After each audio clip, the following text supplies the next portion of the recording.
Now, if you live in California, you probably already know how difficult it is to legally own a short barrel rifle, commonly referred to as an SBR. Unless you're active military or law enforcement, it is nearly impossible to get one. Now, just to clarify, when I say SBR, I am talking about a rifle with a barrel length shorter than 16 inches. Now, in several other states, it is possible to legally obtain an SBR by submitting the appropriate ATF paperwork, like a Form 1, which lets you manufacture your own SBR if approved, or Form 4, which allows you to take possession of an existing one. So, you might ask, why not just go through that route? Well, the issue is, in California, there is a penal code 33215, which makes it illegal to manufacture, import, sell, give, lend, or possess a short barrel rifle or short barrel shotgun.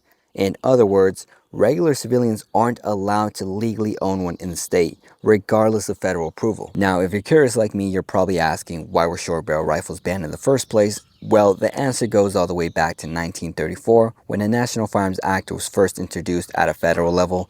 This was one of the major pieces of gun control legislation in the United States, which targeted firearms that were commonly associated with criminal activity at the time, like machine guns, sawed-off shotguns, and yes, short barrel rifles.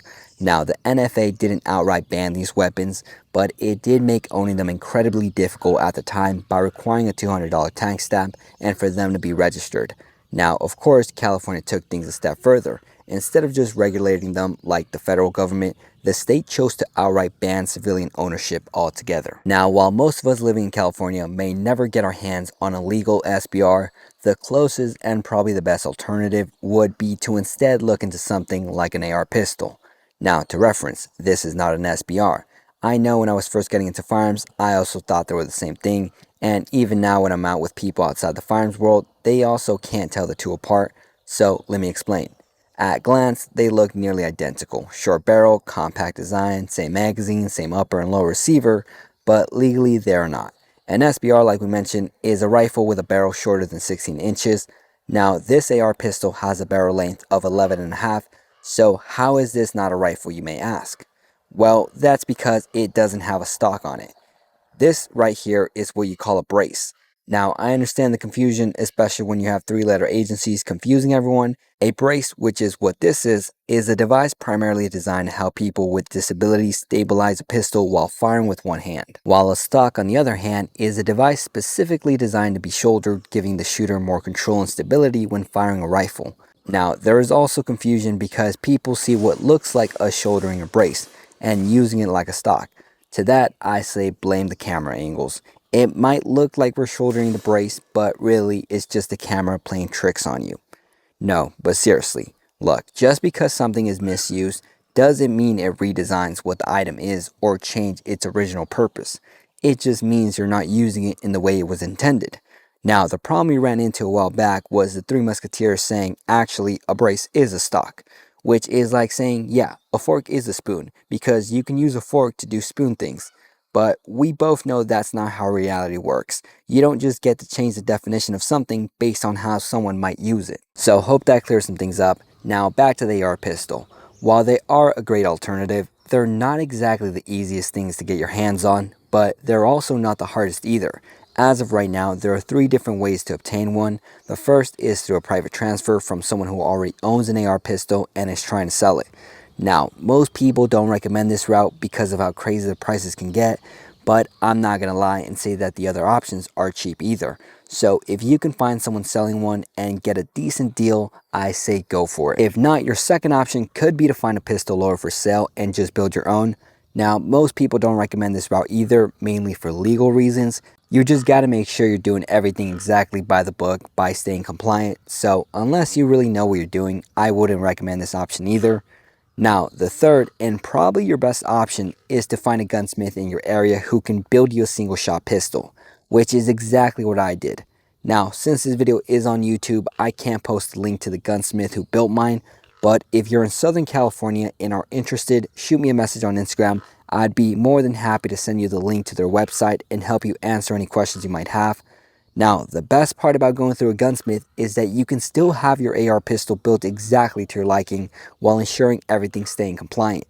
Now, I'm not gonna lie, I don't know a whole lot about parts for the builds and stuff, so if you guys are interested in the exact build, I'll throw it up on the screen so you can read through it, screenshot it, do whatever you want. Now, in order for me to buy this AR pistol, it had to be sold to me as a single shot pistol. This is because of California's handgun roster, which is a list of handguns approved by the DOJ that can be sold by dealers, but since it's being sold to me as a single shot pistol, it's exempt from the roster. Now, here's where things enter a gray area. Since I had no use for a single shot pistol, because who the fuck does, I asked if it could be converted to semi, and they said yes. However, under the DOJ interpretation, modifying a single shot pistol into semi-automatic configuration might be considered manufacturing an unsafe handgun. But here's the thing, in California, it is completely legal to own and buy what the state calls an unsafe handgun through a private party transfer. So while I believe converting my single shot pistol into semi-automatic is completely legal, that's something you'll have to decide if you choose to get one. Now, because California also has an assault weapons ban, if you end up converting your AR pistol to semi-automatic, you have to make sure you're staying compliant with that. That means your pistol needs to be fixed magazine.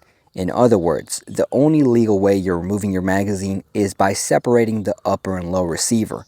On top of that, you're limited to 10 round magazines only. So those Freedom magazines you got, yeah, they can't go anywhere near this gun. At least not when you're recording videos for online or shooting at a public range. I'm joking, kinda. Now, I just want to end this video by sharing my personal opinion on whether or not it is worth going through the hassle of getting an AR pistol in California. So let me first start off with why I decided to get one in the first place. So, as most of you know, if you've been following the channel, I like to train with all kinds of different firearms. For me, it's not just about going to the middle of the woods and shooting like a complete idiot. It's about gaining experience and understanding how each platform handles in different scenarios. And lately, I've been getting really interested in CQB training, things like room clearing, cutting the pie, proper entry movement, and quickly identifying targets, which that kind of close quarters environment usually calls for a shorter barrel for better maneuverability. And the thing is, all I had at the time was a 16-inch rifle, and because I can't just throw a short barrel on there legally, I figured an AR pistol was the best option. Now, most people consider this or 12.5 to be a sweet spot for a 5.56 setup, and for good reasons. It's a perfect balance between maneuverability and ballistic performance. You get a solid velocity and effective terminal ballistics without giving too much in close quarters, and they're not wrong. But personally, I was hoping for something a bit more compact, because what I quickly realized was the difference in overall length between my 16-inch rifle and my 11.5-inch pistol just didn't feel that drastic. So I'm planning to go a bit shorter and test out both just to feel the difference between in size and handling. Now, would I say it's worth the struggle and price you'll pay to get something like this compared to just sticking with your 16-inch rifle? I say yeah, it definitely can be.